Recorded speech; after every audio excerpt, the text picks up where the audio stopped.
All right, so welcome to this presentation on healing the mind with homeopathy. I'm Willa Kaiser, the director of the Caduceus Institute, and we've been teaching the Organon at the Caduceus Institute for over 20 years. And it's really phenomenal when you look back to see what Hahnemann had to say about different things, because he was extremely observant and wise, and I think quite a bit of that will come out in this presentation as we go over the paragraphs where he discusses mental illness.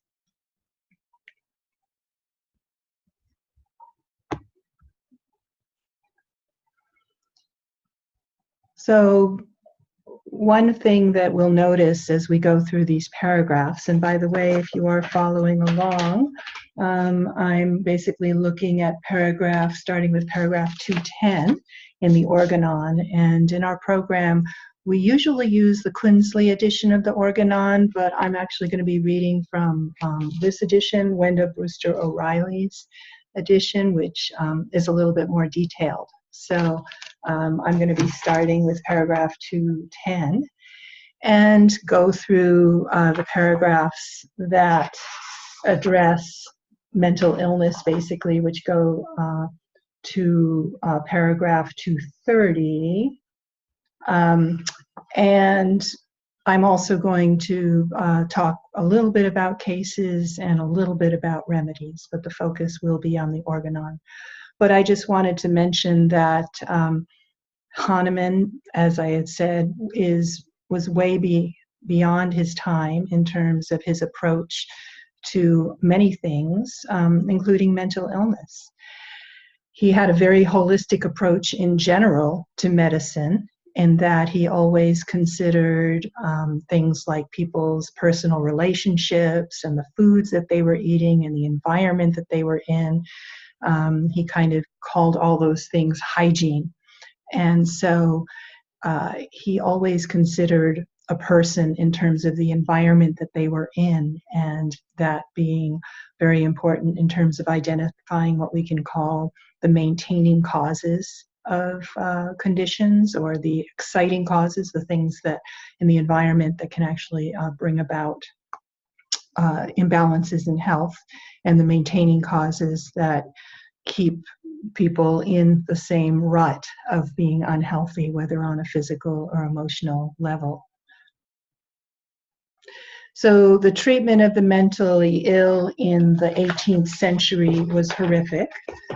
People were considered to be possessed of demons, and they were basically chained and beaten and punished as if what they were doing was deliberate, and that if they were punished enough and hurt enough, that somehow they would recover. So it was very cruel and inhumane. And I'll just quote you directly. This is Hahnemann's observations on how the mentally ill were treated. This is a footnote to paragraph 228. One must be astonished at the hard-heartedness and indiscretion of physicians in several mental institutions. These cruel physicians, without seeking the true medical mode for such diseases, the only helpful homeopathic medicinal antisoric way, content themselves with tormenting these most pitiable of all human beings by means of the most violent beatings and other excruciating martyrdoms. By these unconscionable and revolting procedures, they lower themselves far beneath the level of prison guards. For prison guards execute such punishments only because it is the duty of their official position, and they do so upon criminals. These physicians, on the other hand, humiliated due to their medical ineptitude, seem to vent their spite against the presupposed incurability of mental and emotional diseases by being tough on the pitiable, innocent sufferers. These physicians are too ignorant to furnish aid and too indolent to adopt an expedient curative procedure. So, yeah, things were bad at that time, and Hahnemann saw through the way that mentally ill people were treated, and was, of course, advising compassion and also homeopathic care. So the first paragraphs that we're going to look at here are really discussing the mind-body connection, which is what Hahnemann addresses in paragraph 215 through 220. Oh, I'm sorry, we have to start with paragraph 210. So in the beginning, Hahnemann is talking about how diseases are not really, and that should probably read 210 through 220.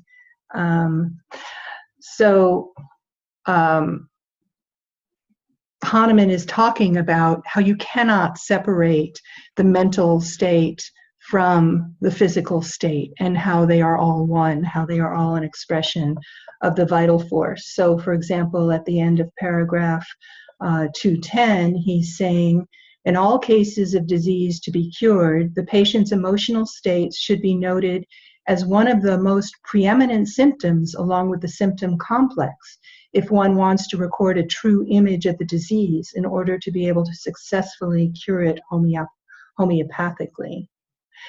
So you always have to consider it. You can't just separate out, as of course is done in allopathic medicine to this day, just separate out the physical symptoms. You always have to consider the mental emotional state. And then in paragraph 211, he says, this preeminent importance of the emotional state holds good to such an extent that the patient's emotional state often tips the scales in the selection of a homeopathic remedy. This is a decidedly peculiar sign which, among all other signs of disease, can least remain hidden from the exactly observing physician. So as homeopaths, it's really our job to observe the psycho-emotional state of the person, because this, in many cases, is what determines the choice of the homeopathic remedy. And we know that in practice. For those of you who are doing clinical training, definitely see this. Then in paragraph 212, he says, the creator of curative potencies has also preeminently taken into consideration this chief ingredient of all diseases, the altered mental and emotional state, in that every efficacious medicinal substance in the world very noticeably alters the mental and emotional state of the healthy individual who proves it. And to be sure, each medicine does so in a different way. So first talking about, yes, people's mental emotional state is definitely a way that we find their remedy, and we also see the mental emotional state in the provings of the homeopathic medicines that we are using. For this reason, in paragraph 213, one will never cure in accordance with nature. That is, one will never cure homeopathically unless, one attends to the symptom of the mental and emotional alterations along together with other symptoms, in every case of disease, even acute ones. And two, for aid, one selects among the remedies a disease potence that, along with the similarity of its other symptoms with those of the disease, it is of itself capable of engendering a mental or emotional state similar to that of the disease. So he's just emphasizing the topics that he has discussed in other earlier in the Organon of like cures like, and he's saying this doesn't only apply to physical symptoms, of course it also applies to mental emotional symptoms.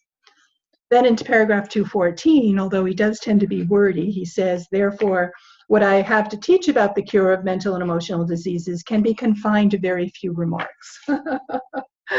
That these diseases are to be cured in the same manner as all other diseases and not at all differently. That is, by means of a remedy that offers a disease potency as similar as possible to a given case of disease.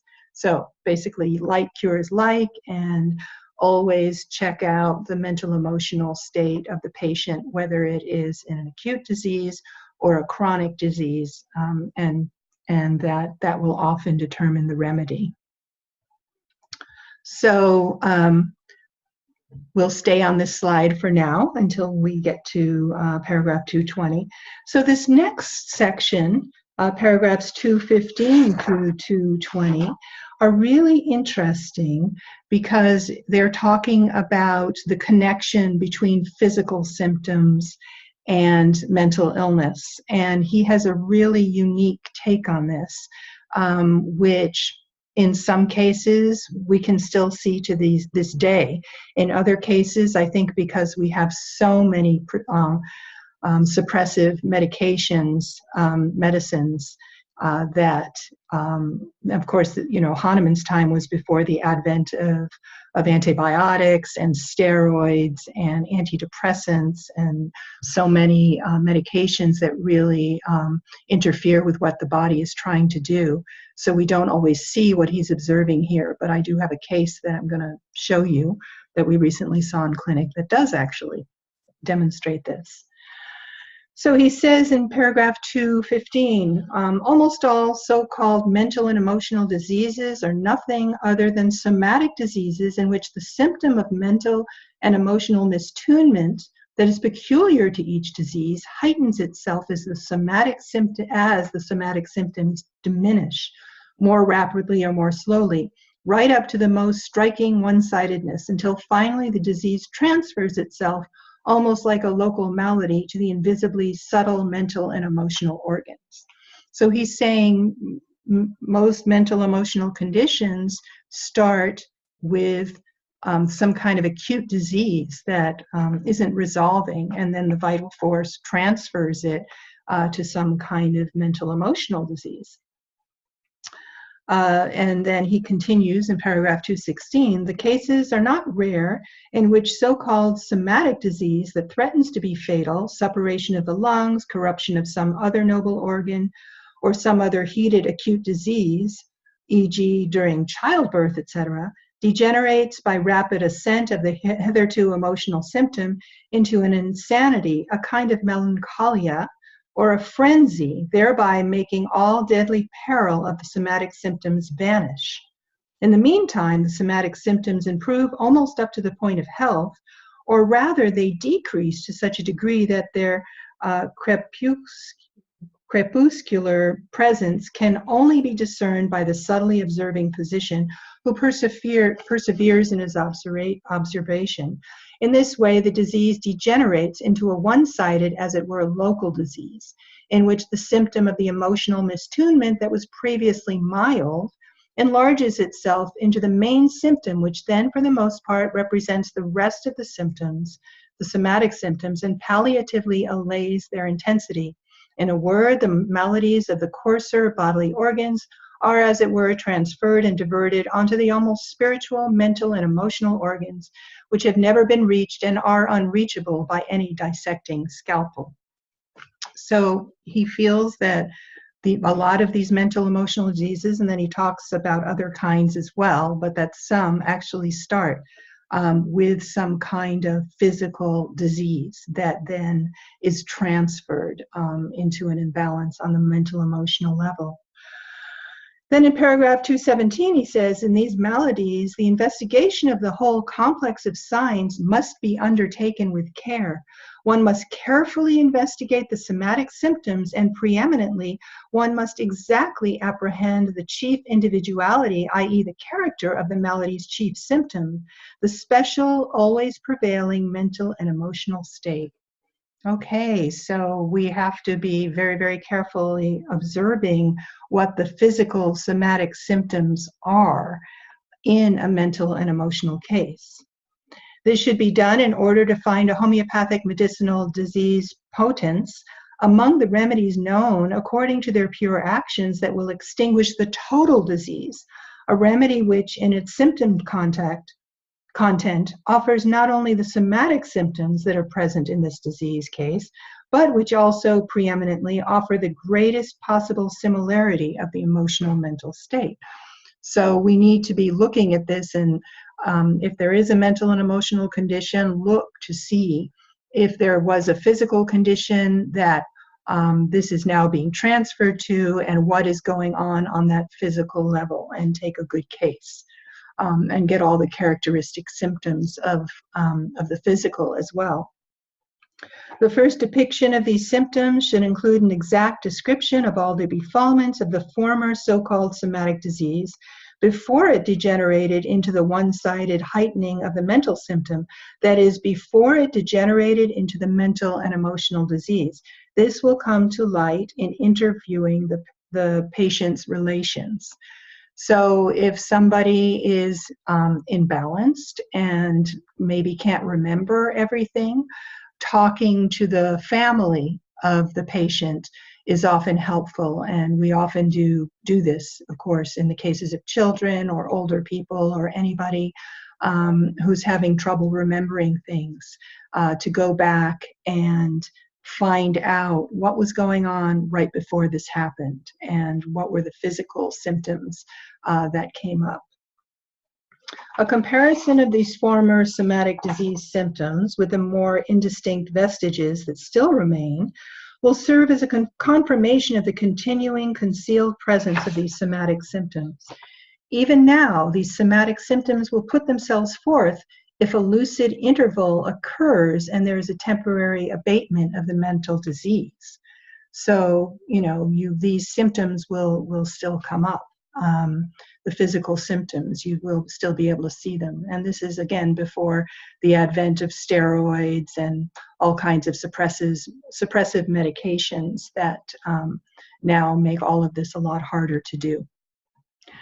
And then, finally, paragraph 220, by adding the patient's mental and emotional state accurately observed by the patient's relations and by the physician himself to the patient's somatic symptoms, a complete image of the disease is put together. In order to homeopathically cure the malady, if the mental disease has already lasted for some time, a medicine must be sought from the antipsoric medications, which are capable of arousing aptly similar symptoms and especially the similar mental derangement. So this is one kind of disease that starts with an acute condition and then going back and finding out more about the physical symptoms is what is indicated. So now he changes to kind of acute flare-ups of frenzy or mania or insanity and what to do about that, starting in paragraph 221. And he says, an insanity or frenzy that suddenly breaks out as an acute disease from the patient's usually quiet state may be occasioned by fright, vexation, drinking alcohol, etc., but it almost without exception springs from internal sora. So this is talking about the basic miasm, the soric miasm that causes disease. That, as it were, flares from it like a flame. Such a case cannot be treated right away in its acute one with antisoric medicines. Rather, it must first be treated with medicines such as aconite, belladonna, stramonium, hyoscyamus, mercury, etc., selected from the other class of proven remedies, i.e. the asorics, meaning the ones that aren't soric.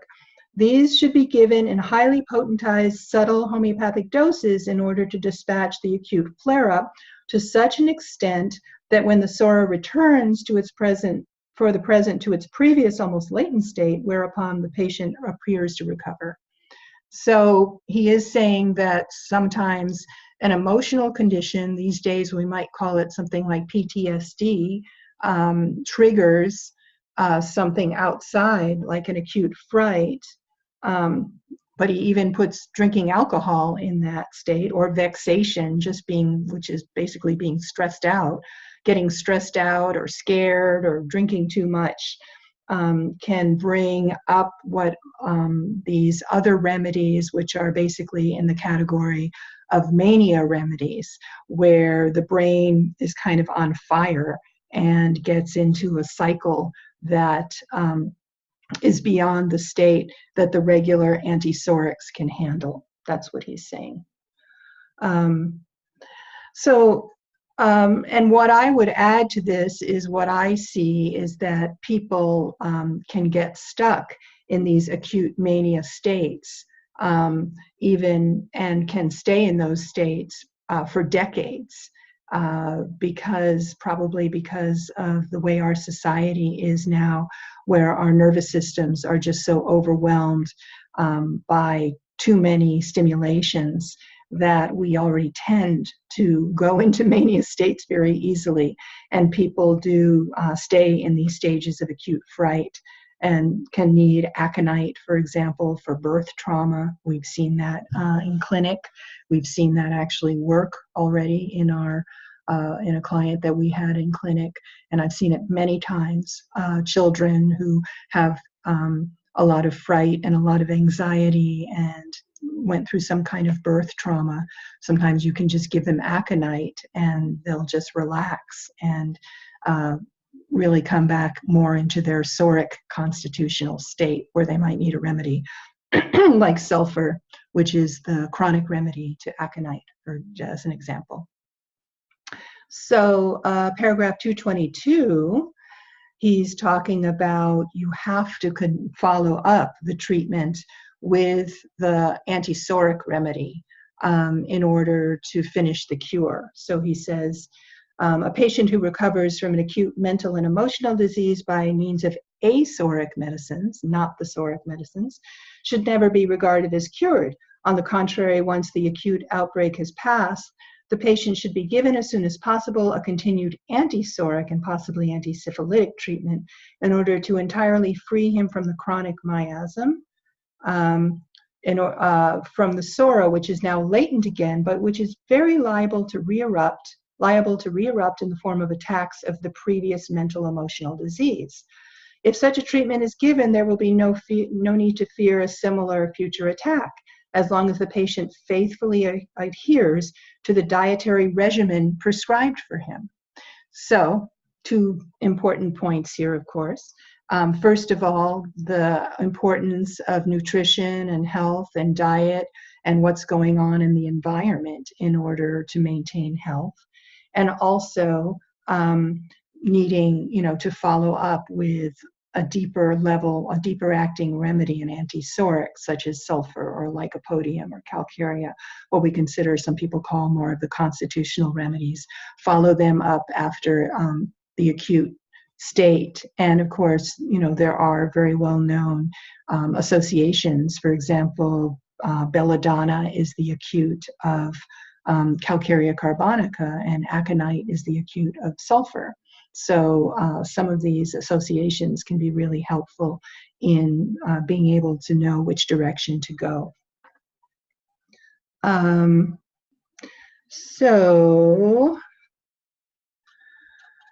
Paragraph 223, he's talking about, again, you're going to have a bigger attack, and if you don't do this, and during this new attack, the sora is wont to develop itself fully and turn either into a periodic or a constant mental derangement, which is then more difficult to cure. So just emphasizing the point that you need to follow up with an antisoric medicine.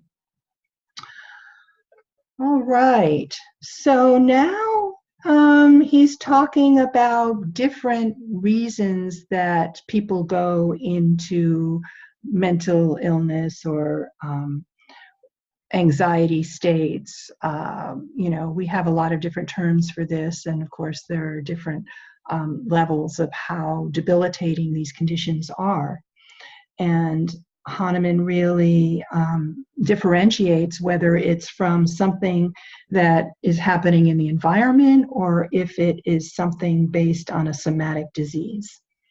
So in paragraph 224, he says, if the mental disease is not yet fully developed and there is still some doubt as to whether it arose from somatic suffering or whether it stemmed from faulty upbringing, bad habits, perverted morality, neglect of the spirit, superstitions, or ignorance, the way to decide this point is as follows. So these are some problems that Hahnemann sees as causing mental illness: faulty upbringing, and of course we see that all the time. Children who have been neglected or abused in childhood and then become unbalanced due to that. Bad habits could apply to a lot of things in terms of lifestyle, using different kinds of substances, eating bad foods, staying up late, not getting enough sleep, all of these kind of things. Perverted morality, he's probably referring here to different kinds of sexual behavior that can be unbalancing. Neglect of the spirit, that's an interesting one. So neglect of the spirit, having to do with having a religious or spiritual life that kind of keeps you grounded and centered, can be a problem as well. Superstitions, which are basically based on fear. We had a client recently who talked about stepping on a crack and breaking mother's back, etc., like that. You do see superstition, fear coming up a lot in the realm of superstition. Or ignorance is the last one here, as terms of things that can cause mental, emotional breakdown if it's not caused by somatic causes. So he says, first, if it stems from the latter, faulty upbringing, bad habits, etc., then the mental disease will subside and improve with understanding, well-intentioned exhortations, consolation, or with earnest and rational expostulations. So this is before psychoanalysts, before there was a psychology, before Freud, before all of that. He was already talking about, well, if people just, kind of don't have a good lifestyle or they had a bad upbringing, you might be able to talk to them and help them with consoling them or giving them advice and well-intentioned exhortations, giving them telling them, oh, you really should, stop drinking so much and start living a better lifestyle, get a job, whatever. So he was acknowledging that counseling can help when it's not what he considers more of a somatic disease. And I think what he's calling a somatic disease, these days we would probably think of as more of a full-blown personality disorder rather than a simple neurosis, for example, in psychological terms.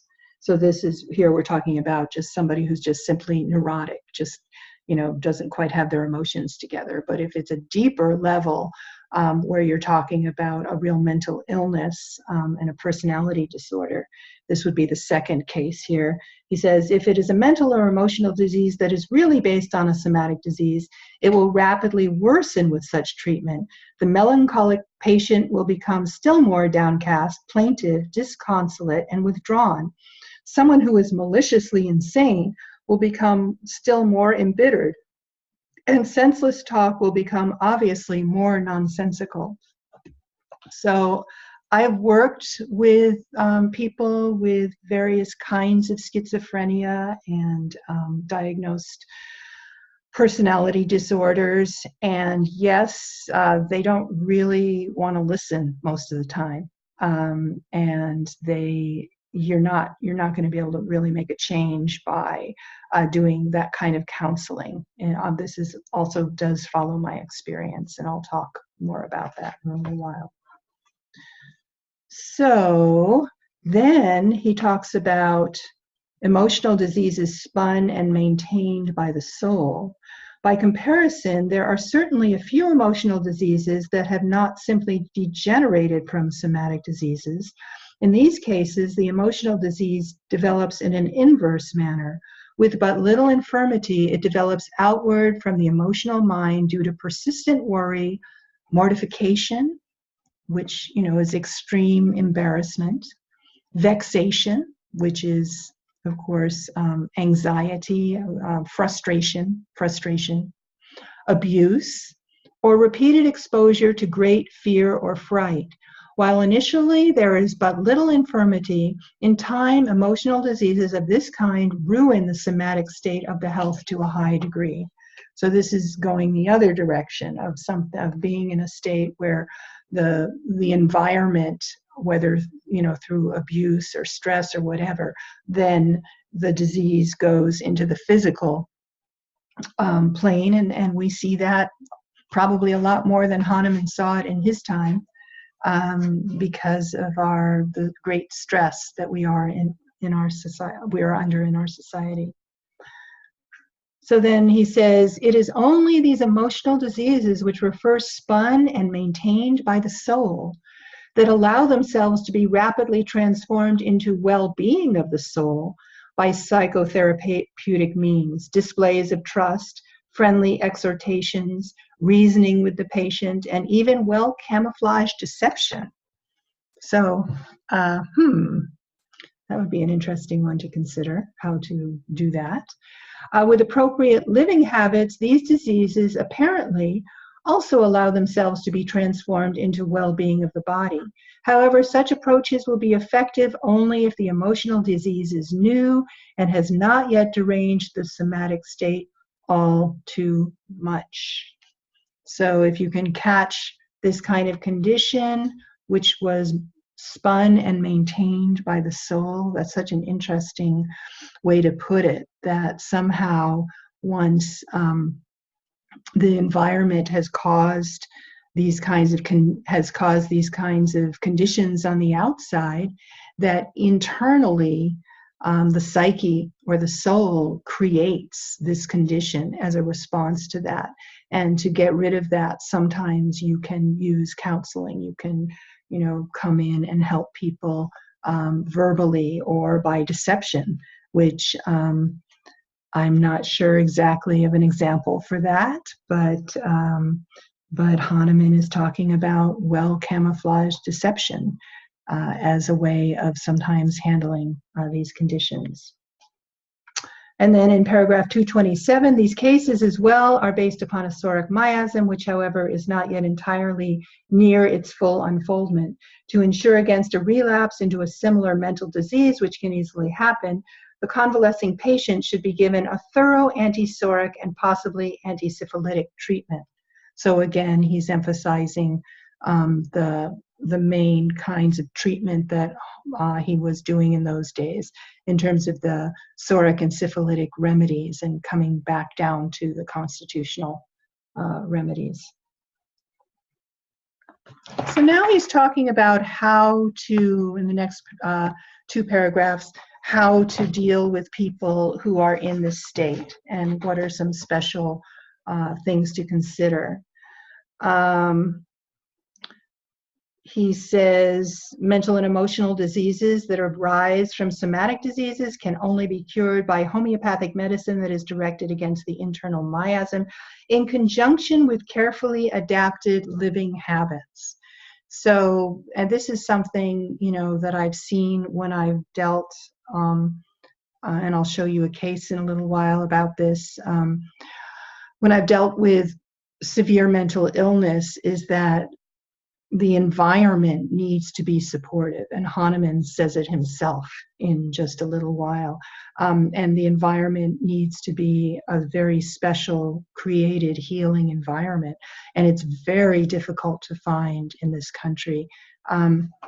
Back in the 80s in Santa Cruz, I was a part of a group of healers, which included a psychotherapist and an acupuncturist and myself, and we were trying to put together a holistic program, which would include a residential component where people who were going through acute psychotic episodes could be in an environment that would be healing, so to help bring them through it. Because being in a hospital the way that hospitals are now is very frightening, and the drugs make them feel so drowsy and terrible that they hate the drugs.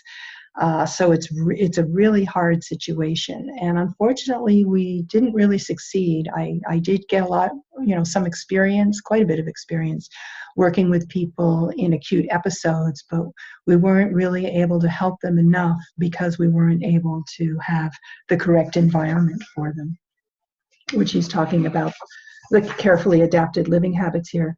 It is also important that the patient's physician and relations observe a psychically fitting approach toward the patient as an assisting diet for the soul. To raging insanity, they must oppose quiet fearlessness and cold-blooded, unemotional, firm will. To distressing plaintive lamentation, they must oppose silent regret in their looks and gestures. To senseless chatter, they must oppose a silence not wholly inattentive. Disgusting and atrocious behavior and chatter should be opposed with complete inattentiveness.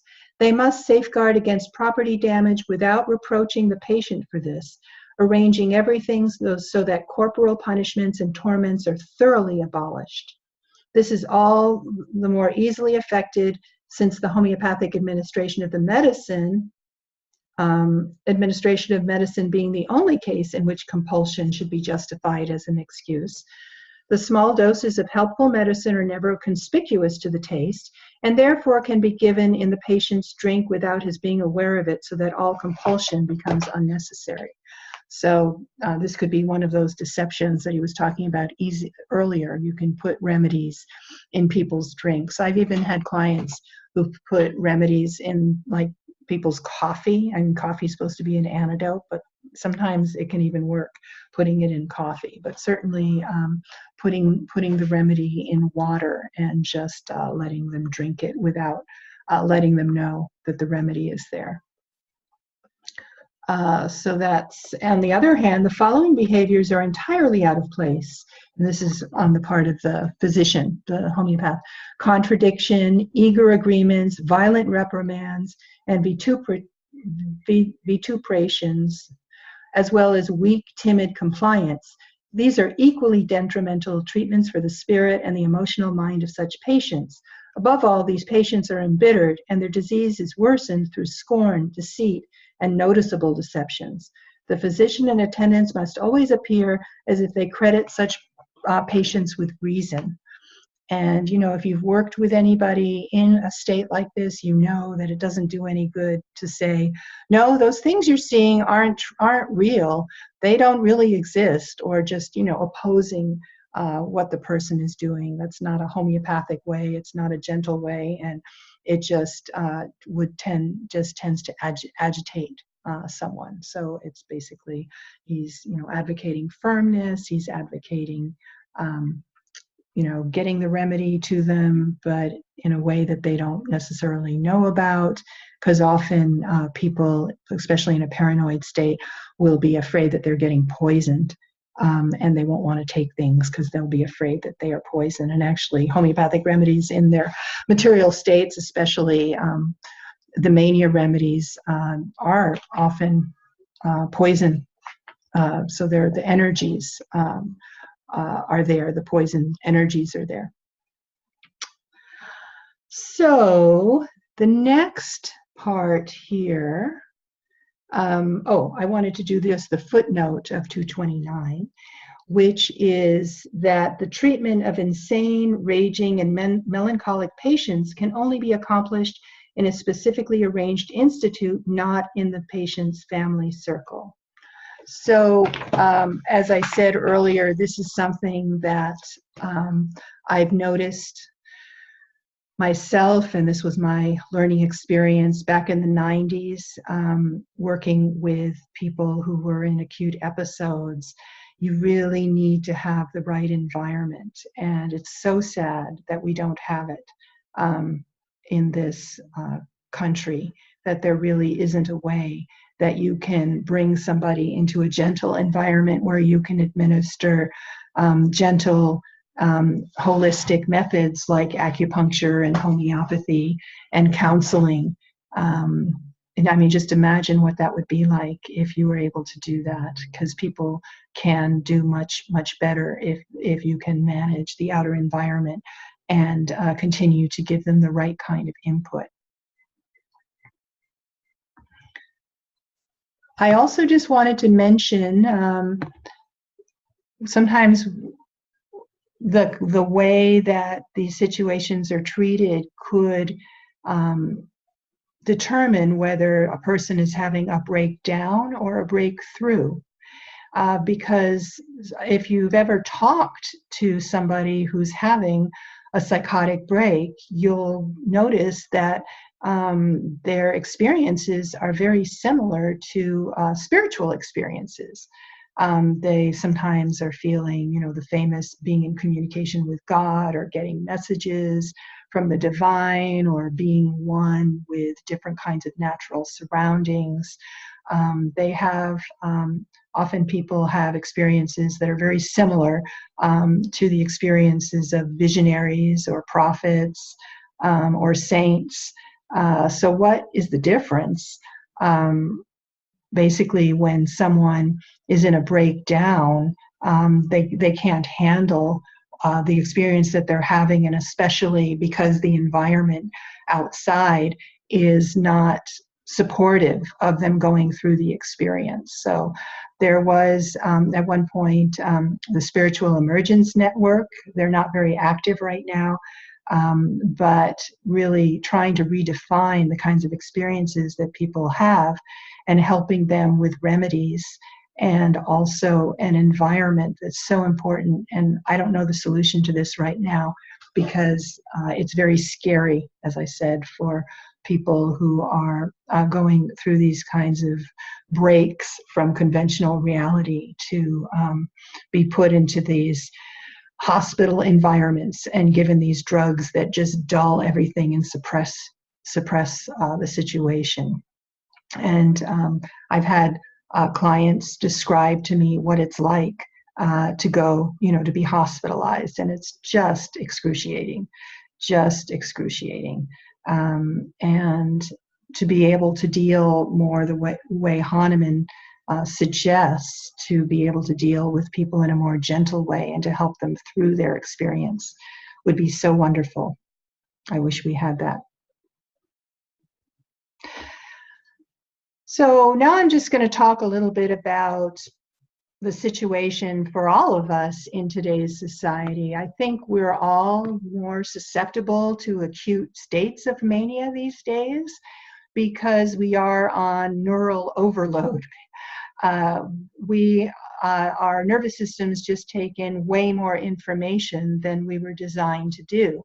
And it just seems to get worse and worse the more devices we have and the more constant communications we have. And that's where, screen addiction comes in. You just get used to just constantly getting this information and mental overload, which puts all of the energy in the head and is very much like a mania state, not being able to sleep and thoughts all jumbled all over the place. So it's a difficult time in society because we are kind of putting ourselves in these acute mania states just by trying to live our daily lives. The word mania means overactive brain. It's literally madness.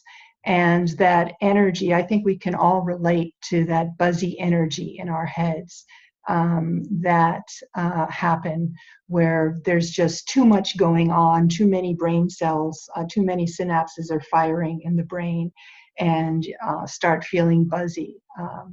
So we I think all tend to go that direction these days and need to do something with lifestyle to balance that.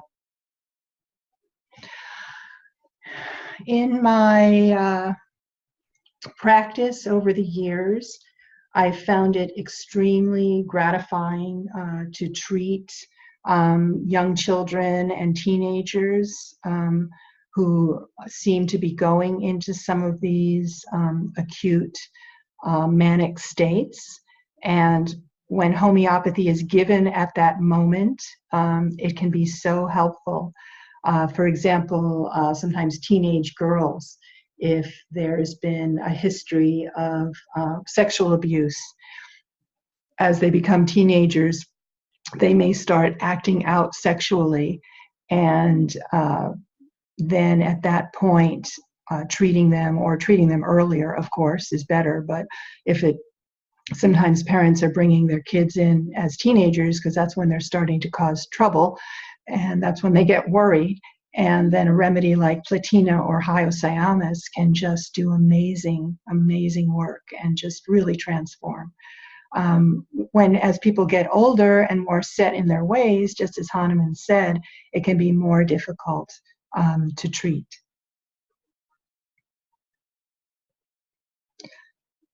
So I wanted to discuss a few of these acute mania remedies and just give you a little bit of a picture and an idea of what they are, and talk about a couple of cases as well.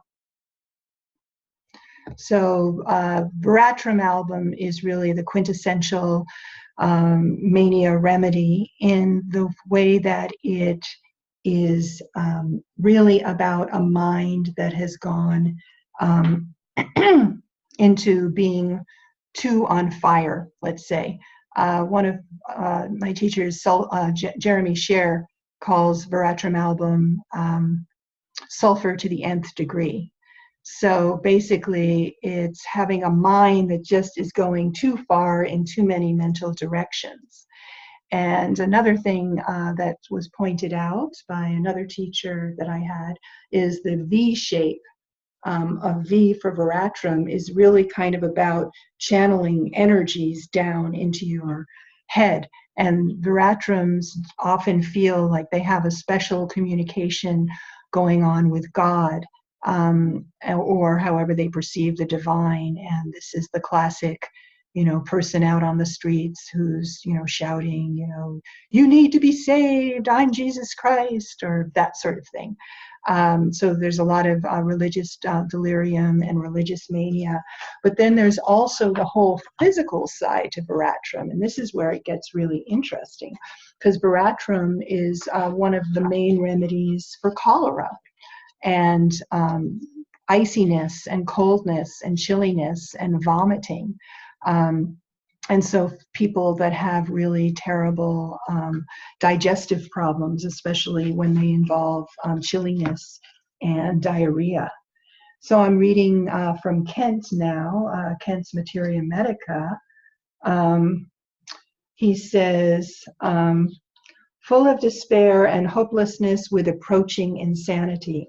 Despair of his recovery, attempts suicide. Insane people are not hopeless. Those approaching insanity are. But after they become insane, they think that everybody is crazy except themselves. And yes, I've seen this, and the case that I'll talk about in a little while of a young college student.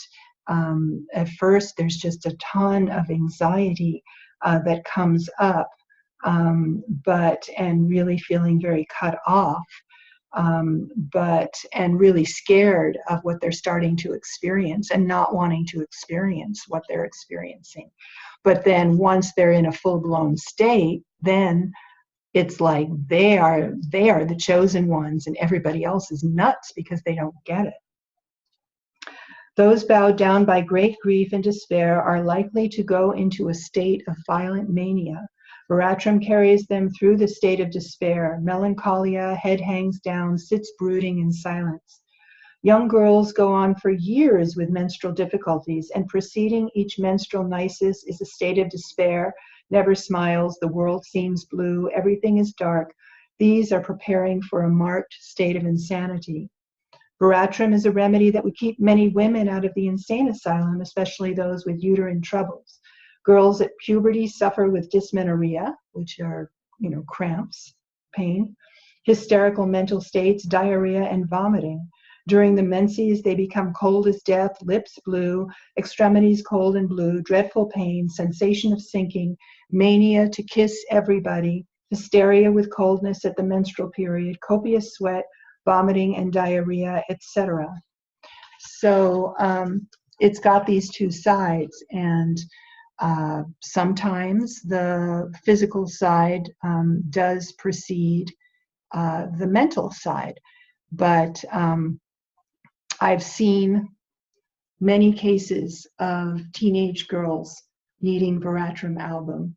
And often it is a combination of some of these physical symptoms, but there's often also an issue with wanting to please usually the father, and feeling like they need to achieve a lot in order to get the love from their father, like a father who's rejecting, and they have to kind of prove it by being this hyper good at everything, straight A student, you know, captain of the girls' basketball team or whatever. And it has a lot to do with social position and feeling like they are sometimes on the outs in competitive situations. So this is a case that we recently saw in our clinic, and this is actually why I decided to do this presentation, is because this case so beautifully illustrated what Hahnemann was showing.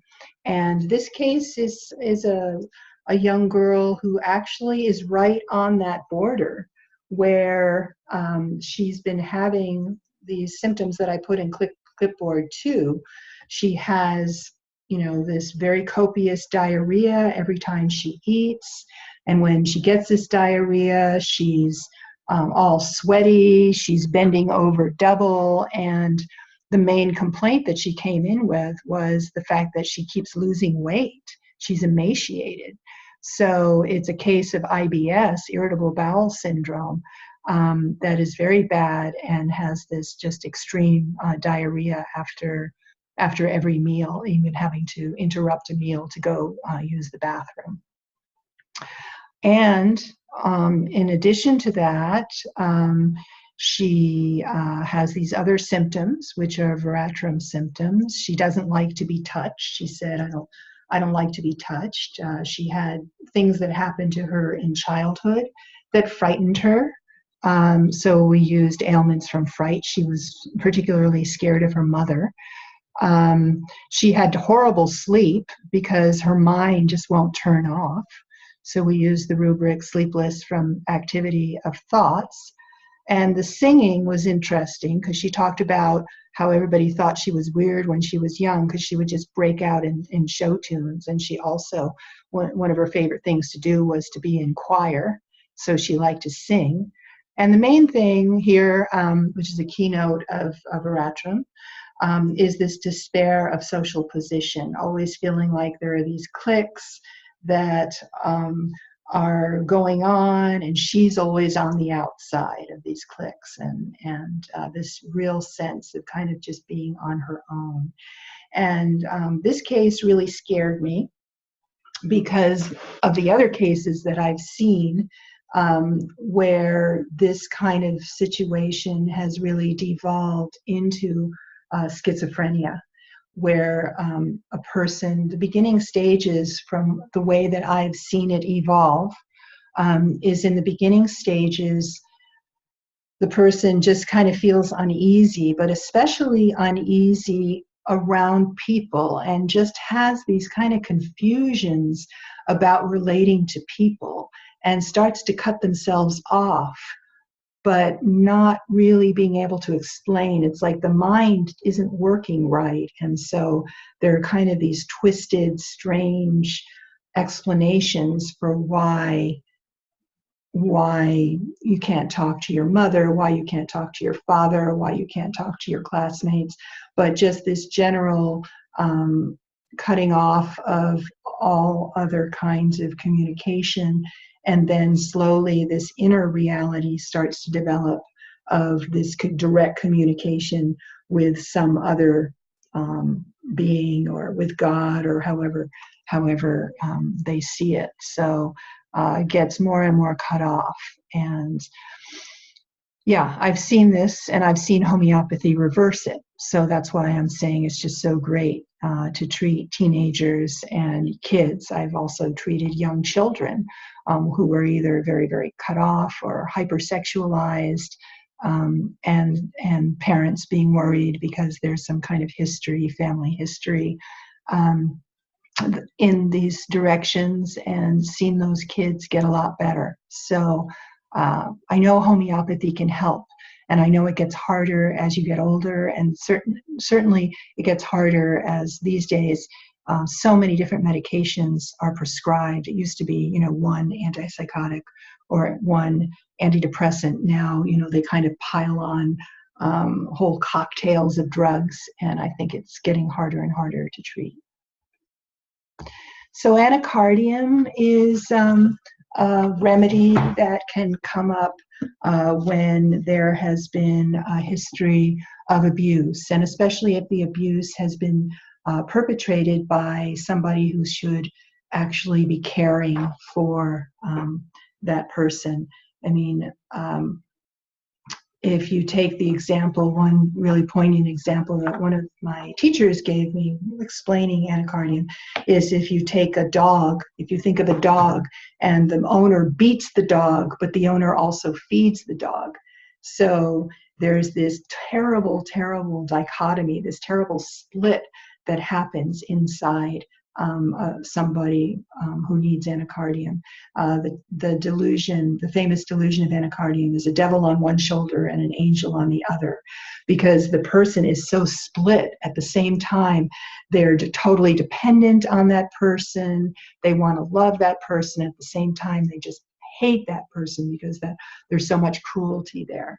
So anacardiums, there's some kind of dichotomy or split, and it's in all these very interesting rubrics that have to do with delusions that they have two wills, two trains of thought, or antagonism with themselves, so that people who are in a lot of conflict inside, because there's just these two streams that are going in different directions, usually due to abuse.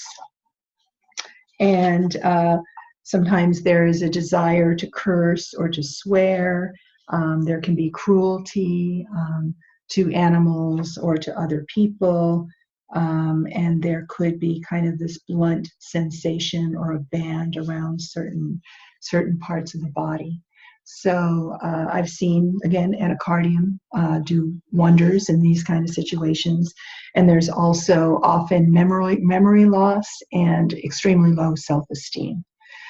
So this is a good remedy to consider in sometimes in forms of abuse. Belladonna is very famous as a children's remedy for fevers, and perhaps the reason people go into these belladonna sort of mental states is because of suppressed fevers as children. This is a remedy that includes fear of dogs, hallucinations, a lot of heat coming up to the head, and with the physical symptoms, it can be menstrual symptoms, it can be headache symptoms, big remedy for headaches. Really, many parts of the body are affected by belladonna. And sometimes it's also a big remedy in otitis media, in ear infections. So suppressed ear infections may eventually, lead to belladonna mental state as well.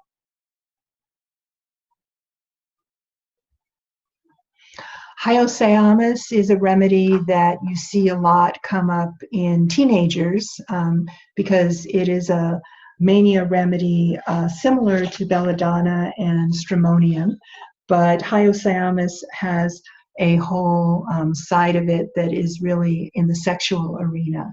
So sexually acting out, and especially after a breakup, and that can, because it comes on from ailments from disappointed love. Exhibitionism, wants to be naked. The rubric is shameless, exposing the person. And you will sometimes, see these cases where kids who like to, girls who like to take off their shirt at parties or that kind of thing to get attention. This could be hyoscyamus, especially if there has been some kind of history of sexual abuse, and then in teenagerhood, when the hormones start kicking in, it becomes a kind of sexual acting out.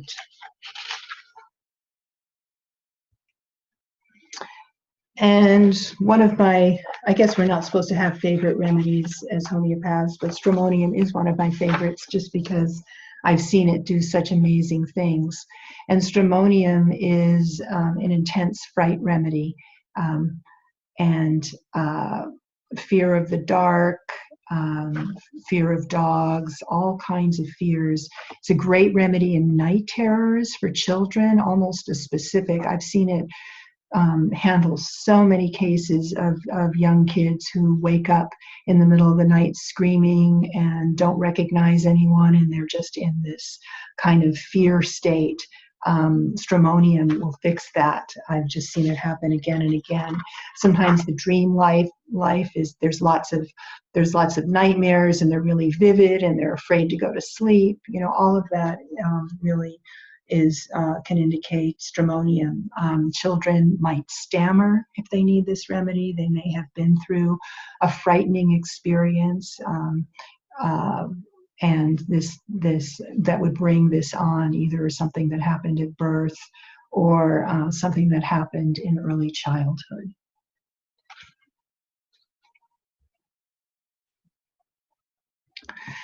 This is a case I treated a number of years ago. I also actually treated this case in clinic. I was working with this girl who had been in college for a few years, and she was a sweet, sensitive girl from a nice family. Her parents were teachers, and slowly she just started shutting down. And getting really, really, at first it was just kind of a general anxiety and anxiousness, and she was being prescribed, you know, anti-anxiety drugs, but it just was like, no, nothing's right. And she just kept feeling that nothing was right, and just having these kind of convoluted ideas about her connections with people, even though, you know, she did seem to have a caring, loving family. She started just being suspicious of them, and then she would be out on the beach at the ocean and having these really incredible kind of spiritual experiences. But those spiritual experiences were cutting her off more and more from what was going on in society. You know, that might be a defining factor between a mystic and somebody with a mental illness, is the ability to balance and be able to still function in society. But she was losing that ability, and she eventually, I was treating her. She was referred to me by her therapist, and we worked really hard trying to support her. And at first, Veratrum really did help her, but the problem was that support system wasn't there. She really needed an environment that would contain her, and she needed to be talked to regularly and communicated with regularly, because, you know, once you get to be over 18, I think she was in her early 20s when this happened, and that's kind of a typical time for the onset of schizophrenia. But once you get to be an adult, you know, you're basically on your own. Nobody can stop you. So she would just take off and just be wandering around, and nobody could really do anything about it because, hey, she was an adult. If she had been younger and been at home, maybe they could have put her somewhere. You know, as Hahnemann said, they need to be away from the family, but we just don't have the right kind of environments. So here are some of the rubrics I used for those that are interested in those kind of things. Thoughts persistent, thoughts disconnected. So, you know, she would have the same thought over and over again, but also her thoughts didn't always make sense. They were kind of all over the place. And beside oneself with anxiety, just tremendous anxiety about what was happening to her inside her own mind. Despair of social position, which is, as I said, really common. It's a keynote of Veratrum album of just feeling, you know, just on the outside of normal society and never being able to fit in. And then involuntary motions of the hands, picking at bedclothes. You know, she was doing a lot of extra hand movement. Delusion, she's despised. Delusion, she's criticized. This is how she was feeling, is that nobody liked her. and everybody was criticizing her. She was having delusions of seeing people, was feeling very isolated. I used the schizophrenia rubric. She was already at this point diagnosed with schizophrenia and fear of people. So you can get a little feeling for what was going on with her. So the good news is I worked with her. I gave her veratrum. I gave her stramonium for a while. Both those remedies helped and seemed to act, but again, because we couldn't really hold her, they didn't really cure the situation. And probably from a Hahnemannian point of view, you know, she was already descending into this condition before I was able to start treating her. But the nice thing is, several years afterwards, her parents called me and just said, "We're really grateful for everything you did for our daughter. She's doing a lot better now. She's stabilized. And we really were grateful for all the help you gave." So even though I can't say, oh, this is a cured case, homeopathy cured schizophrenia, I tried. It helped somewhat, and it certainly gave the parents some comfort, you know, that at least this was happening. It was something that was good to try. So I would have to say I think it's a good thing to try. My conditions when I was doing a lot of this kind of stuff in Santa Cruz was the person needs to be working with a therapist, and if they're on medications, they need to be on those medications, and I need to work with the therapist. It needs to be somebody, so if there's a psychiatrist involved, it needs to be a psychiatrist who's willing to work with a homeopath. And luckily in Santa Cruz, I was able to do that pretty frequently and work with people and help people get off medications and help them slowly recover. And so it's really a favorite interest of mine, because it's a very deep level of suffering when people have these conditions. And I do believe homeopathy can help, but they do need support. And after a number of experiences, I just decided I would only work with people who were in the hands of a therapist, and that the therapist and I were working together on the case. And that was lovely. So in terms of what we can do in general is, as I said earlier, our society is way too stimulating to the brain, and we all need to be able to take a step back and do some kind of meditative practice to get into our own center and to get back into our bodies.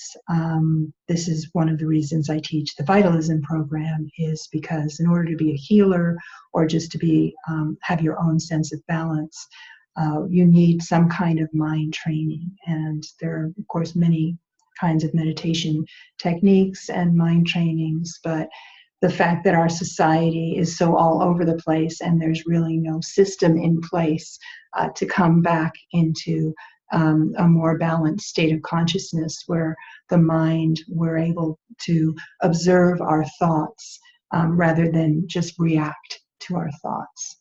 So I'm hoping that that will start to get integrated into our society as well, because it's going to help everybody. And I have seen cases of severe anxiety and phobias, etc., be really helped by learning meditation. And so I always encourage clients who come to me for those kind of conditions, I always put as an adjunctive measure to start a meditation practice. And as I mentioned earlier, Hahnemann was a total pioneer about how important eating well, your whole lifestyle is. So this is right in the Organon to do these things, and we all need to heed that as well to keep ourselves in balance. So we go over the entire Organon in our program. homeopathytraining.org, the Caduceus Institute. We study the organon, and we also do clinical training. So I invite you to look at some of these other YouTubes that I've done on homeopathy on my YouTube channel, which is Willa Kaiser, my name in 2 separate words. And you can learn a little bit more about homeopathy in our program that way. Meanwhile, I wanted to invite people to unmute themselves. In fact, I'll unmute everybody for just a minute and see if I've unmuted everyone. So, does anybody have a question? If I'm going through something, I get upset or feel sad about it or whatever. It's just, he never checks on me. Hello? He never asked. Hello? And, it's just like I'm dealing everything on my own. You don't have the loving support or just someone who cares about you and check on you. You know, it wasn't there. Hmm. Yeah. Huh? I'm not sure what's happening. Are we hearing a conversation that, yeah, I think we're hearing. Yeah, he's just not emotionally available and attached. Hi, I'm gonna mute everybody. Because even the shock. Okay, I'm not sure what was going on there. Because we were definitely hearing somebody talk about something, but I don't know who it was and who they were talking to. So does anybody have a question or a comment right now? Yeah, well, it was really, really helpful, was that, in considering what we had seen in clinic. Mm-hmm. That was, I don't really know how to express this, but it was just really helpful. It just kind of grounded everything from that case that we had. Mm-hmm. For me. Yeah, I don't know how to express it, but I'm glad you did this. Okay, good. Yeah, so thank you. Yeah, I wanted to just have a little more time to explain things in more detail, and go back to the organon and see what the organon had to say about all of this.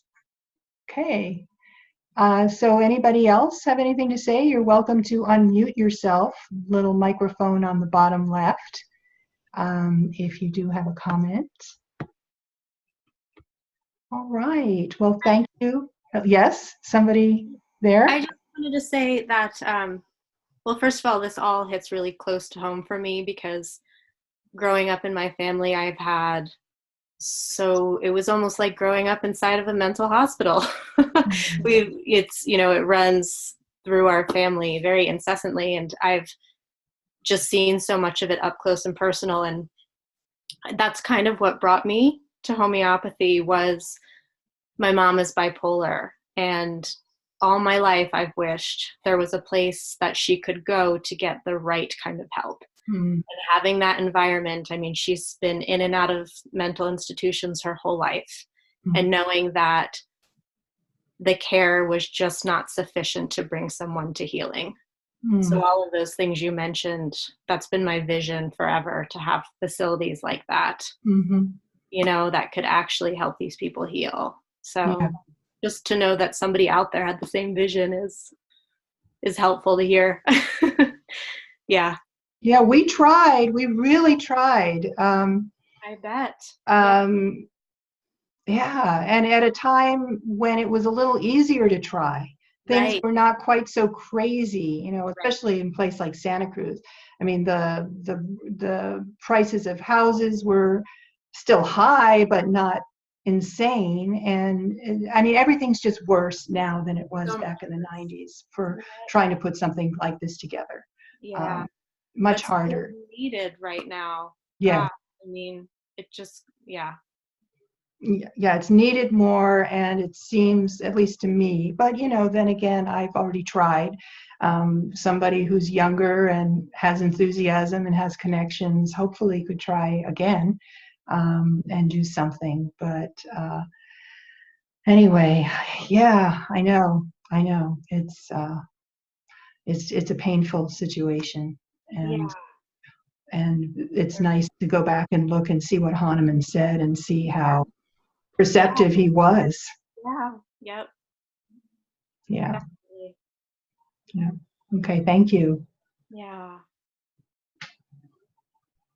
Anybody else?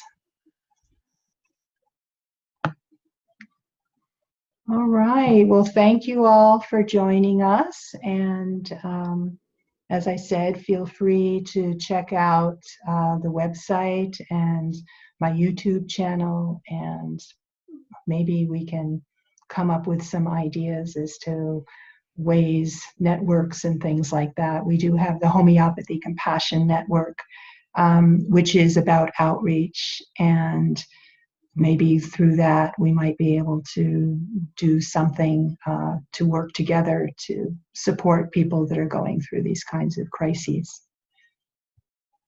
Okay, thanks for listening.